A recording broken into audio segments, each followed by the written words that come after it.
Énormément de témoignages, un peu partout, que ce soit sur les réseaux sociaux ou ailleurs, t'indiquent que les pompes à chaleur sont très écologiques et très économiques.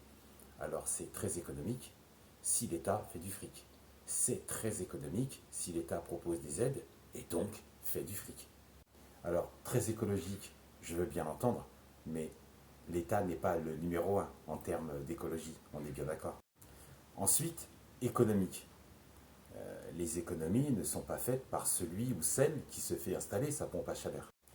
Une fois installée, si ton unité extérieure capte la chaleur dans l'air et la diffuse dans ton logement, et que tu habites Guggenheim le 16 décembre 2022, c'est-à-dire moins 16 degrés, ta pompe à chaleur, elle sert à que dalle.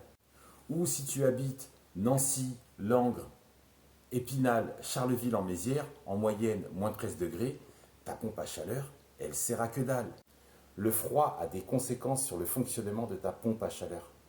La chute des températures rend laborieux le captage des calories, donc de la chaleur dans l'air.